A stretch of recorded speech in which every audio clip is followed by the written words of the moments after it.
So hello mga kabosing, welcome back again to my vlog. So for today's video mga kabosing, ang pag-uusapan natin ngayon ay ang pagkapanalo ni Dom Corilla sa Mr. Global mga kabosing, na kung saan na-award niya talaga yung kauna-unahang corona ng Pilipinas sa international pageant mga kabosing, like sa Mr. Global mga kabosing 2024 na ginanap doon kagabi sa bansang sa Bangkok, Thailand mga kabosing.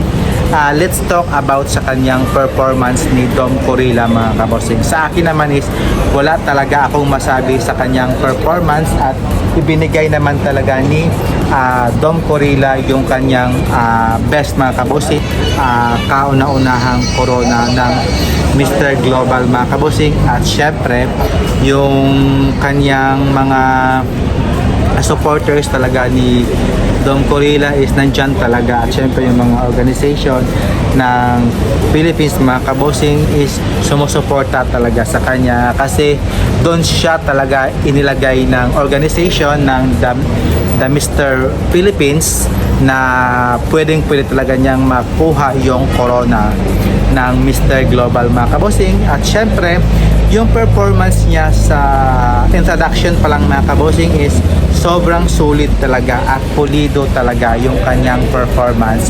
When it comes sa swimsuit round mga kabosing is okay na okay talaga sa akin. At alam mo naman talaga na si Dom Corilla is hindi naman, sabi niya kasi sa interview is hindi niya naman talaga expect na papasok siya sa top 3, either top 5 lang siya or semi-finalist mga kabosing. Kaya less expect mga kabosing, too much mga kabosing, para hindi masakit sa ating dibdib mga kabosing. When it comes naman sa kanyang formal wear mga kabosing is wala na akong masabi sa kanya. Naitawid naman niya ng maayos, at syempre nag-perform naman talaga si Dom Corilla. At syempre yung sa kanyang question and answer mga kabosing, sobrang straight to the point talaga, walang halong kemi mga kabosing. Sagot ng sagot talaga, para hindi talaga siya mag-rattle sa kanyang sagot. At syempre point to point talaga yung sagot niya, walang patumpik-tumpik pa. Straight to the point talaga si Dom Corilla sa kanyang sagot mga kabosing. At syempre nung tinawag na sa top 20 si Dom Corilla, so na-shock din ako kasi siya talaga yung panghuling tinawag. At kasi andyan pa kasi si Mr. Dominican Republic tsaka si Panama, yung malalakas talaga mga kabosing. At doon pa si France at saka si Vietnam mga kabosing. So bote na lang at natawag naman si Philippines sa huling spot mga kabosing. At syempre yung pagtawag uli ng top 10 mga kabosing, siya yata yung pangatlo or pangwalo yata siya na tinawag. Kaya andun pa kasi si Venezuela tsaka yung iba pang malalakas talaga na pero ang happy talaga kasi nakapasok talaga si Dom Corilla sa kanyang laban mga kabosing, kasi pinakita naman talaga niya na okay talaga yung laban niya sa international pageant mga kabosing. At syempre nung tinawag uli sa top 5, na nag-expect din ako na sana first talaga siyang tatawagin, pero luckily talaga na number 5 first talaga siyang tinawag. At syempre nakahinga na tayo ng maluwag kasi na tawag na si Dom Corilla. At nung question and answer ulit sa top 5 is okay naman sa akin yung kanyang sagot. Tumpak na tumpak din. At syempre kahit short, little bit short, but tumpak talaga mga kabosing yung sagot niya.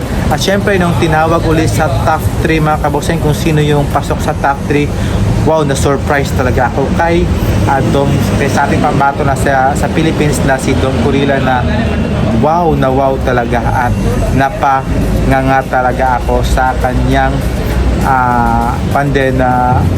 sobrang kinakabahan ka talaga at syempre hindi mo talaga in-expect na makakapasok talaga sa top 3.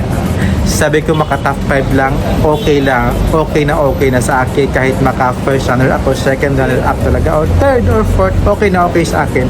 But luckily talaga naka top 3 talaga si Dom Corilla. At nung tinawag na yung final question mga kabossing, akala nga namin si Nigeria na yung makaka-uwi ng corona kasi sobra talaga ding ganda ng sagot niya at syempre yung si Spain maganda rin sagot niya. Kay Dom naman is about si education na yun, na quality education daw yung gusto niyang ipakuan sa Mr. Global. So ngayon is maganda kasi yung resulta talaga is naayon talaga sa Pilipinas mga kabossing at sa kanya talaga na-align yung corona mga kabossing. At si second runner up si Nigeria at yung last two standing si Spain tsaka si Philippines mga kabossing. So ang itinanghal na Mr. Global 2024 na ay si Philippines na si Dom Corilla at ang first runner up nga ay si Mr. Spain mga kabossing. So panalo ang Pilipinas mga kabossing sa patimpalak na ito. So congratulations kay Dom Corilla at syempre sa lahat ng winners din at sa mga contestant na candidates ng Mr. Global is congratulations also mga kabossing. So Philippines, we did it mga kabossing. So thank you for watching mga kabossing and see you in my next vlog mga kabossing. So I'm here ngayon sa labas. Ayan. Sa labas ako yung mga kabossing kasi nagbablog ako ngayon. Ayan. Maganda talaga yung sa labas. Hindi masyadong mainit at hindi masyadong malamig. Saktong-sakto lang ang weather mga kabossing. So thank you and have a nice day mga kabossing. Please subscribe and click the bell at comments down below mga kabossing. At syempre yung ating number 1 talaga na predicted winner na si Mexico is hanggang top 10 lang siya mga kabossing. So thank you, bye bye, keep safe po, subscribe.